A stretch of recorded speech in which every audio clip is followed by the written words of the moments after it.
Away from there, let's now move straight to the Super Eagles of Nigeria and the Falcons. The Executive Committee of the Nigeria Football Federation on Thursday approved the recommendation of its Technical and Development Subcommittee for the Federation's Technical Director, Coach Augustine Eguavoen, to continue his role as head coach of the Super Eagles and lead the team in its 2025 Africa Cup of Nations qualifying matches against Libya next month. Eguavoen and the current technical crew that also includes Fidelis, Ilechukwu, Daniel Ogunmodede, Olatunji Baruwa, and Thomas Zorek will also take charge of the Super Eagles B team for the qualifying campaign for next year's edition of the African Nations Championship, also known as CHAN. Meanwhile, the Executive Committee also approved the recommendation of the Technical and Development Subcommittee for Coach Justin Madugu to lead the remaining technical crew and take charge of the senior women national team, the Super Falcons, pending the appointment of a substantive head coach. Now, joining us this afternoon to talk about this development is an editor, of course, for sportsintel.ng. Editor Obadino joins us this afternoon. Good afternoon to you. Happy Friday, and welcome to In the Game. Well, thanks for having me. Good to be on your show. All right, development. A lot of persons already anticipated this line by the NFF. I mean, what do you make of the Nigeria Football Federation's decision to retain Augustine Eguavoen as the Super Eagles coach for the 2025 Africa qualifier against Libya, home and away?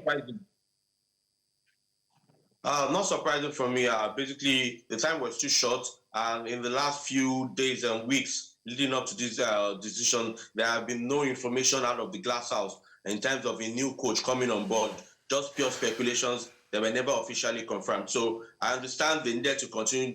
Eguavoen seems to be building a bit of a part-time solution to the problem after what happened during the reign of Finidi George as the former coach of the team. So it's only right and it's only smart for them to continue. But this only bellies the major problem that we still need a substantive coach on the long run to take care of the league. But for now, the short-term basis, this is a good decision. And of course, additionally, they'll also be handling the CHAN team going forward. So it's a good decision, if that's my point. All right, good decision from you, Enito Badino. But I would like to ask, what challenges you foresee for Eguavoen and his technical crew, particularly as they now also handle the Super Eagles B team for CHAN qualifiers, also knowing that both assistant coaches have clubs in the NPFL and they sometimes will be called to take out their side and also, be at the national team for their respective, work. You have to understand that national team is priority for them. And of course, that's why they have assistants at their club level. So they can easily delegate their roles when national team comes calling. Naturally, national team is usually between 1 to 2 weeks. So they might not be off for that long, or they can alternate their business. But the major challenges you see, I won't expect much because we have to wait to see the squad list that will be prosecuting the 2025 AFCON qualifiers, the back-to-back games against Libya, and then that will give us the picture of the kind of planning that must have gone into what Eguavoen is looking ahead to for us. So basically, not too much, especially the fact that knowing that Eguavoen knows most of these players, he has been there and done that with them. From the AFCON to the World Cup qualifier before taking a backstage, and now he's back in another temporary capacity with the team. Just the possibility of blending new players. We still know the Super Eagles has defense issues. How they will manage to solve it if he will retain the last system he used that gave him quality results against Benin Republic and, of course, against Rwanda. Those are the things we'll look out for. In terms of injuries, assuming his back is stronger compared to when he just returned the last time. And, of course, a few more players might just be available for him to use. But overall, this should be something they can easily handle for the coaching crew. And, yes, by the time you connect them to the CHAN team, it's been a while we've qualified for CHAN. So that puts a huge expectations on their shoulders. And knowing that they have two of the best, the top two teams from last season in the NPFL, the coaches for the top two teams are joining him. So they know the brightest mind when it comes to the league. And we should expect that the knowledge should count for something when it comes to qualifying for the CHAN.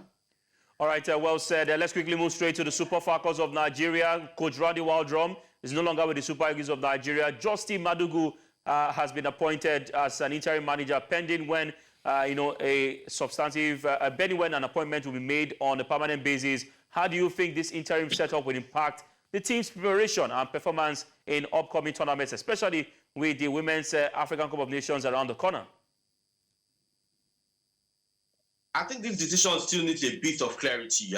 Basically, you have to understand that the interim capacity that Madugu is coming in to fill, this is not the first time, though. Just like Eguavoen, Madugu, this should be about his second or third return to the Super Falcons in acting capacity, trying to fill in the system. And of course, two things that account for him is the NFF is retaining most of the crew, except for the ones that came with Wildrum. They are retaining most of the crew, so that gives him that a bit of continuity and insight into what to do since the last time he took full charge of the Super Falcons team. You also have to now question the NFF. What is the duration of his interim capacity? Are we expecting a coach before the next African Women Cup of Nations next year, or is Madugu taking us there? But one thing you can look forward to is the kind of football he will play. People have talked about the achievement of Wildrum. They are enormous. He has taught us basically how to compete at the world level, but that came with a price. It took away some of our flair, attacking flair, and ability to score goals. So scoring goals has become a problem, despite the improved performance and outcome for the Falcons when it comes to taking on the best in the world that Wildrum has given unto. But the last time Madugu was in charge, he had a free run at goals in both qualifiers that he handled. Scored a lot of goals, played, one can question that they played opposition that are not as tough or top of the food chain when it comes to African women's football, but it's still something to play a game and score a lot of goals. So those are the things I'm expecting in terms of Madugu, how the kind of football he played, if the goals will come, and also a clear definition from the NFF on the duration of the caretaker role. All right, Opeluwa Adebari has a question for you. All right, Enito, with these decisions that we've seen from the NFF, appointing interim coaches, what's your take on it? Long term, is it the fact that we might just need to come to terms with the reality that we probably can only afford local coaches at this point in time? Or do you think that there is still probably a long-term plan to go and hire foreign coaches, or we just need these people to steady the ship till the NFF gets, their desired targets? Oh, interesting question, and I listened to your take on the Flying Eagles, and especially the part where you talked about the timing for the coaches. If there's anything we have to understand, it has to do with pattern with this current NFF board. And so basically we have to close our mind to the fact that they will appoint coaches on time. We do not know their financial capacity. We don't know who is handling. It's a bit opaque because if I look at their budget, if you look at their budget for 2024, there is no provision for paying coaches. That means that money has to come from grants or extra subventions from the federal government, basically. So that's you do not understand how much they can get out of those grants or out of those funds that they can set aside for the national team coach. And so that helps us to understand the inability to get the quality of coach. It's basically one, finance is a problem. Two, for a lack of better word, I'll say what the board has been trying to do is a bit of penny wise, pound foolish, waiting till late days or weeks to a competition to appoint a coach so that they can conserve on salary payment. You have to see the pattern. Basically, how they delay. The Falcons coach that left, Wildrum they retained him as a part-time coach, despite knowing the fact that we have the number one female football team in Africa who can compete with the rest of the world, but we could not get a full-time coach. That tells you about the ability to pay. And of course, at some point, they were owing him. And the lack of faith in our local coaches also contribute to the conundrum that the NFF has found themselves. In terms of the fact that they can... Pesero came in on board, was joining and losing matches. About first 5-6 matches, you couldn't get anything. But something similar is happened to Fidelis, and of course, they threw him out of the window. And that tells you that despite their lack of ability to pay top dollar for a top-class coach, they also lack the patience to allow a local coach thrive, or the patience to see a local coach thrive. So that's a conundrum for them. And that's why they are doing so much about interim capacity for caretaker coaches. They have them at the tip of their fingers, and they are throwing them in at every opportunity, try to extend time or extend opportunities for them to be able to look at their finances once again and get enough funding to be able to pay the coaches, just like they've been doing over time since they came into this board and election cycle.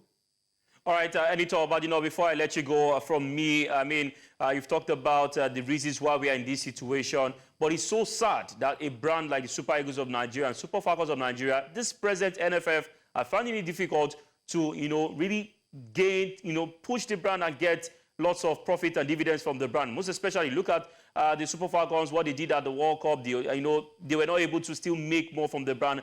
How can the NFF, this present board, hack these particular issues? You can't have a brand like the Super Eagles of Nigeria, and they were struggling to even say we have money to do a lot of things. Ghana is looking at building hotels for their national teams. Mali just opened their own facility, but Nigerian Super Eagles and Super Falcons are moving from hotels to hotels whenever they have matches, and they still keep incurring expenses. So these are one of the major problems. It comes down to foresight. Basically, foresight by the NFF. I basically ask you some questions. Do you know if they have a marketing department, except for a marketing consultant that we only hear once in a while?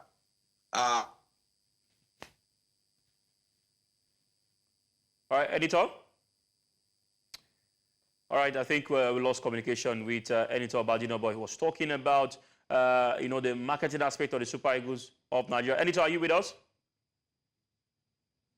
All right, we'll just move on. Bokwe, I mean, interesting conversation right there. You look at what we have, the Super Eagles of Nigeria. It should be easy to attract any kind of brand, but at this point in time, there are struggles. And I begin to ask myself how and at what manner this present NFF board is thinking. You have the arsenals, you have a lot of things that you can use to go to war, go to the market, but you seem not to have been able to crack that aspect of the Super Eagles. Other teams, you might say they might not be so popular, but of course, looking at the Super Eagles of Nigeria, you say it should be able to get something out of it. All right, I think we'll have Editor Badino back. Editor, you were saying something?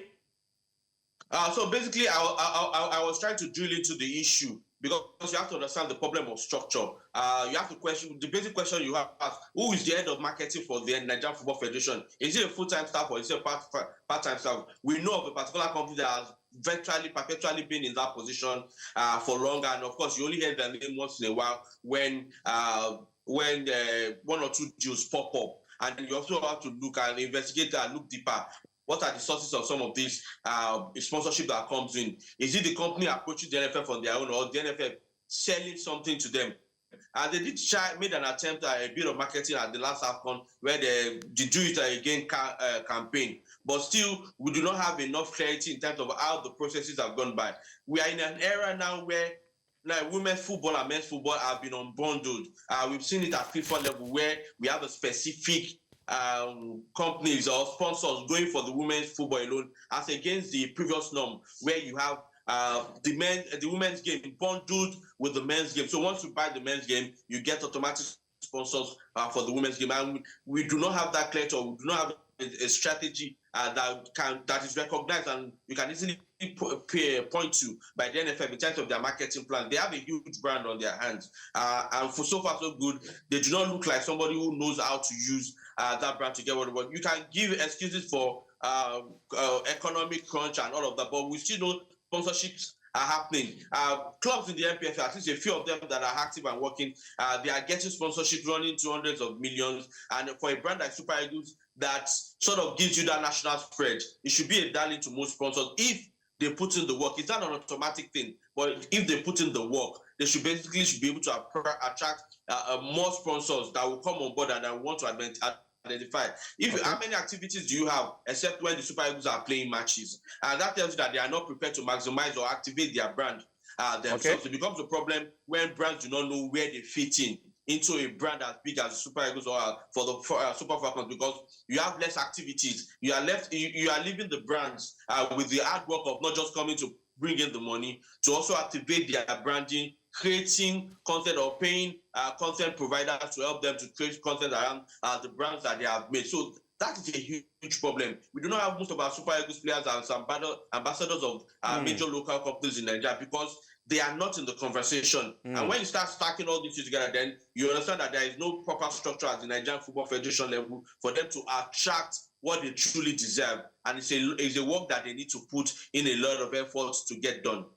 All right, interesting conversation. It doesn't end here, but of course, we just have to end it, the early conversation here. Thank you very much, Editor Obadino, for your quality time. It's been an inciting and, of course, interesting conversation. And we hope that the NFF would listen to this and do the needful. Thank you very much for joining us. Thank you.